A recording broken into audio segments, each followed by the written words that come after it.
doutrina que tem a caridade como bússola. Uma filosofia que propõe a lei de causa e efeito como explicação para os males humanos. Uma ciência iluminada pela fé.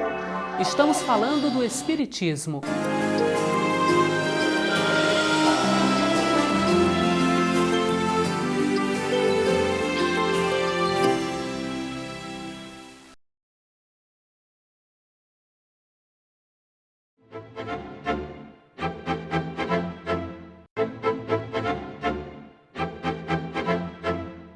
Olá, amigos! Começa agora mais um programa Transição, a visão espírita para um novo tempo.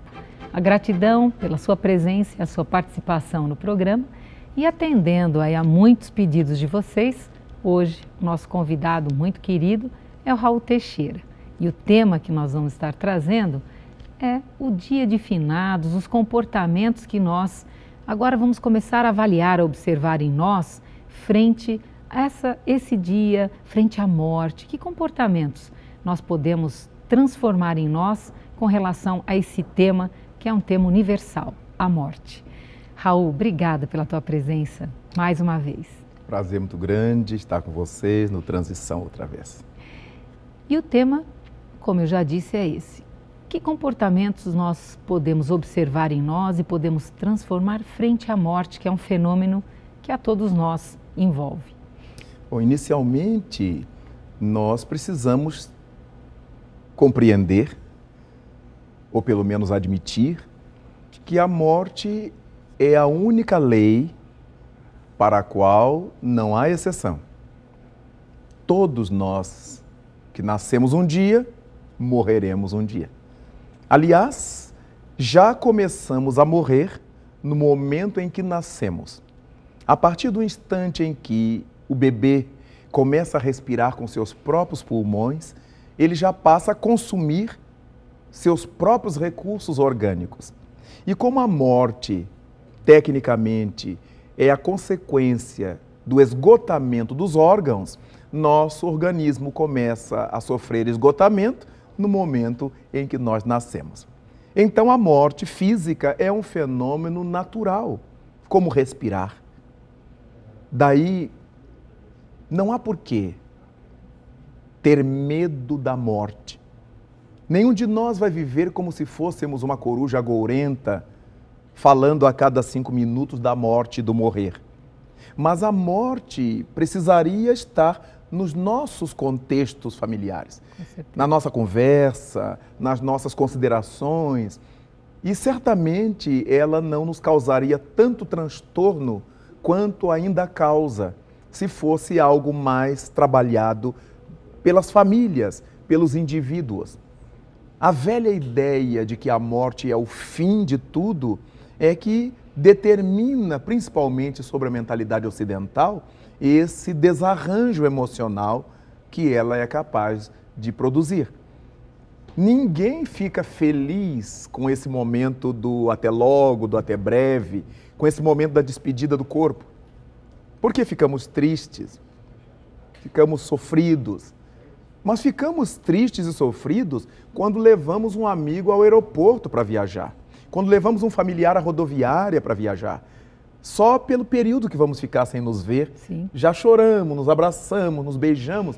Imaginemos essa viagem que a gente não sabe quando vai se tornar a ver. Logo, ninguém tem que ter um coração de pedra, duro, enrijecido e que não sinta nada diante da morte de alguém. Nós sentimos, nós choramos. O que ocorre é que nós não nos desesperamos, nem deixamos de admitir a grandeza de Deus porque os nossos entes queridos estão viajando para o mais além. Aliás, Delmar, às vezes eu noto uma postura muito curiosa entre nós, criaturas humanas, que dizemos crer em Deus. Enquanto Deus está matando os parentes dos outros, Ele sabe o que faz. Quando Ele se volta para o nosso lar, para a nossa casa, para a nossa família, então já nos desgovernamos e nos perguntamos como é que Deus faz isso comigo. Enquanto Ele estava fazendo com o restante da humanidade, não nos afetava. Então, é preciso que haja um processo de autoeducação com relação à morte. A educação para a morte é a educação para a vida, porque já aprendemos no ditado popular de muito tempo que tal vida, tal morte. De acordo com a maneira pela qual vivemos, assim também desencarnaremos ou morreremos. E o que dizer, o que refletir no dia de finados, onde as pessoas vão aos cemitérios e ali também pranteando e trazendo muita dor e muito sofrimento, Raul? Essa é uma experiência nossa muito estranha, compreensível. Não deixa de ser um gesto de afeto do familiar, de visitar a sepultura, onde se supõe estejam seus entes queridos. Mas essa é uma visão distorcida. Eu fui à cova do meu filho, não foi. Ali é a roupa velha que não mais servia a seu filho, que não mais servia a sua mãe, que foram sepultadas ali. Essas roupas imprestáveis, pela velhice, pela enfermidade, pelo acidente. Mas o seu filho ou sua mãe não estão sepultados ali. Estão nesse mar de vida, nesse aldilá, nesse mais além, nesse mundo dos espíritos, nesse céu, como você acreditar. Mas o fato é que, quando nós vamos visitar a sepultura, é como se jogássemos uma roupa velha na lixeira e todos os dias fôssemos olhar a lixeira, enfeitar a lixeira, onde a roupa velha foi colocada. Seria importante se nós criássemos essa afetividade pelos nossos entes queridos trespassados na nossa casa, onde eles foram felizes conosco, num lugar agradável, num jardim, orar por eles, onde não houvesse a evocação da morte, mas houvesse a conclamação à vida. Os nossos entes queridos que saíram do corpo, eles continuam vivendo. Lembremos-nos de Jesus Cristo, conforme o evangelista Marcos anotou: aquele que crê em mim, ainda que morto, viverá. Então, nós saímos do corpo, mas a vida persiste, nunca saímos da vida. Deste modo, ainda que respeitemos todas as pessoas que, pela sua psicologia, pelo seu entendimento, acham que é necessário ir visitar a sepultura, que assim seja, mas não é necessário. Nosso ente querido muitas vezes vai até lá chamado pelo nosso pensamento e muitas vezes não gostam de estar ali. Então, se o nosso ente querido é chamado pelo nosso pensamento, onde quer que nós estejamos, nós o chamaremos pelo nosso pensamento. Em nossa casa, em nossa fazenda, no sítio, onde quer que estejamos. Daí, reunamos a nossa família, todas aquelas pessoas que quiseram bem ao falecido, nos reunamos nesse dia ou em qualquer dia e oremos por eles. Mas oremos lembrando dos momentos mais bonitos que passamos juntos. Aquelas pessoas que foram alegres quando encarnadas, que foram trabalhadoras, dedicadas, nossas amigas, aquelas que nos ajudaram tanto em muitos aspectos da vida e mesmo aquelas que nos deram problemas, que foram complicadas para nós, mas que sabemos que elas agora precisam desse pensamento nosso feliz, positivo, pedindo a Deus que as abençoe onde elas estiverem.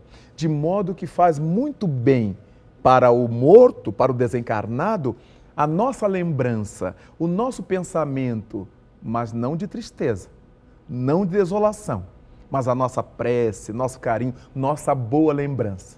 Então, no dia de finados, se for possível, deixemos de lado o cemitério onde estão as lixeiras com as roupas velhas que nós e os nossos tenham usado.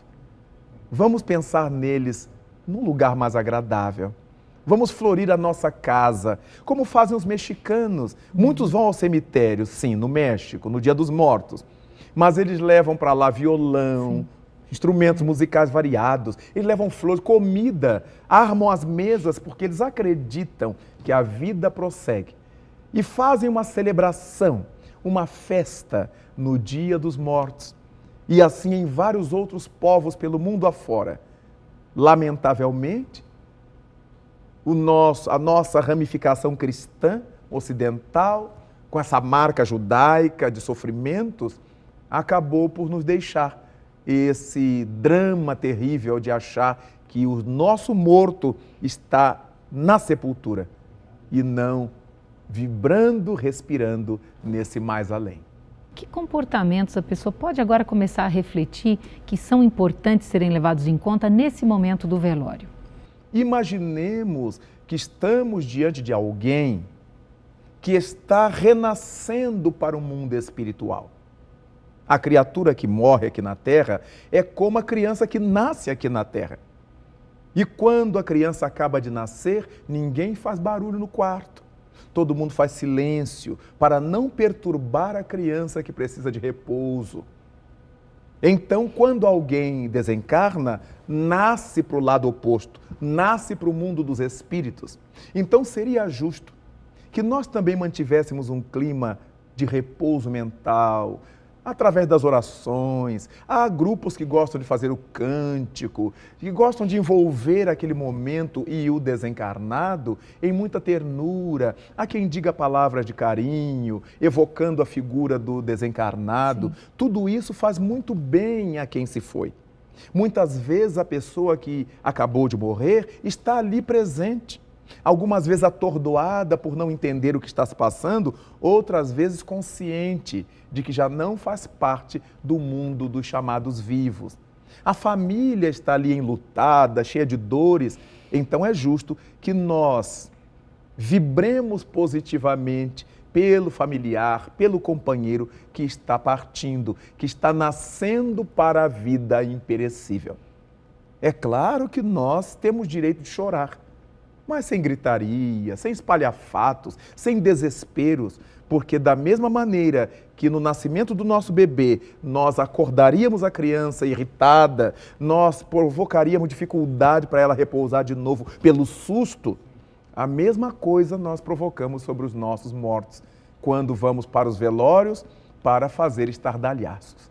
É importantíssima a nossa postura de respeito, de carinho, quando formos visitar aquela caixa que porta a gaiola vazia, donde a ave já voou para céus mais altos.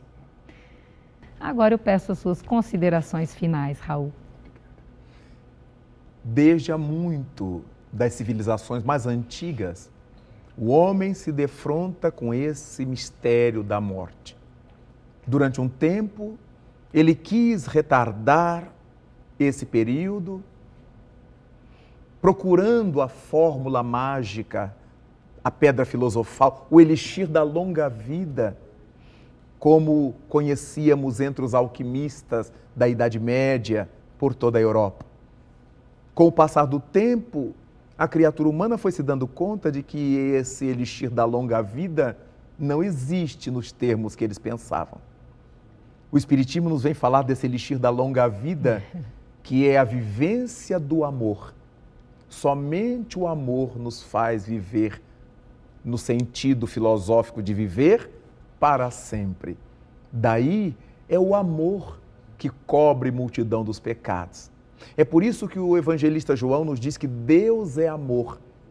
É por isto que o amor é a alma da vida e que Paulo estabelece que ainda que ele desse o próprio corpo para ser queimado na fogueira, mas se não tivesse amor ou caridade, isso de nada lhe adiantaria. Então é o amor, o grande elixir da vida eterna. E é graças a essa experiência do amor gradativo, amor no lar, amor entre os amigos, amor para conosco, amor para com a natureza que nos rodeia, amor na vida, em tudo que façamos, para que tenhamos essa plenitude, essa grandeza interior que nos vai fazer ligados à vida plena, ainda que estejamos diante da morte do corpo físico.